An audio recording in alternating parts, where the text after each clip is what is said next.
Hey everyone, and welcome back to the channel. Today we're diving back into a book that tackles one of the most pressing questions facing America. Can we still make things here? This isn't just about economics, it's about identity, community, and the fundamental challenges of modern capitalism.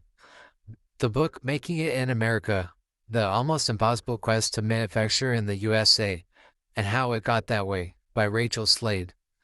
At its heart, this book explores the first principles of why manufacturing in America has become such a monumental challenge, tracing the journey of a single, seemingly simple product to reveal a complex web of global forces. It's a story about what happens when an entire nation shifts its focus, and what it takes to try and shift it back. The first major principle this book unveils is in the erosion of the industrial ecosystem. Manufacturing isn't just about factories, it's an entire ecosystem. For centuries, America had a vibrant industrial ecosystem: raw material suppliers, specialized machinery makers, skilled laborers, and a culture of innovation focused on production. Slade shows up.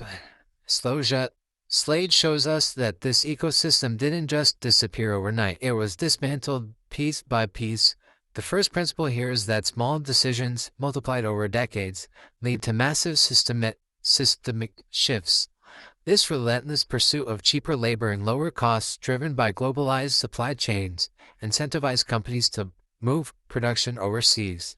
This wasn't just about individual jobs. It meant the loss of institutional knowledge, the decline of support industries, and the erosion of research and development. The book follows the compelling narrative of a clothing company, American Giant, trying to make a hoodie entirely in the U.S. This seemingly simple goal quickly reveals the profound challenge of rebuilding a lost ecosystem from scratch. Another critical first principle explored by is the primacy of cost and the loss of value. For decades, the primary driver for business decisions became the absolute lowest unit cost. This focus on immediate cost efficiency often overlooked the broader, long-term value generated by domestic manufacturing. Slade illustrates how global trade policies and the rise of massive retail chains amplified this pursuit of low cost. Consumers, conditioned by decades of cheap imports, often prioritize price over performance. Provenance. This creates a vicious cycle. Companies move production abroad to cut costs, domestic manufacturing shrinks, and consumers become even more reliant on cheap imports. The book details the incredible ingenuity and resilience required by companies like American Giant to overcome these cost disparities. They had to innovate in sourcing, production, and distribution, often having to create the supply chain they needed rather than just plug into existing one. It highlights that building requires a reevaluation of what constitutes true value, considering factors like quality, ethical labor, and community impact, not just sticker price. This book isn't just laminate, it's a testament to the enduring spirit of innovation and the immense challenge of changing deeply entrenched systems. It shows us that making it in America now requires a different kind of ambition, one that prioritizes sustainability, craftsmanship, and the rebuilding of communities.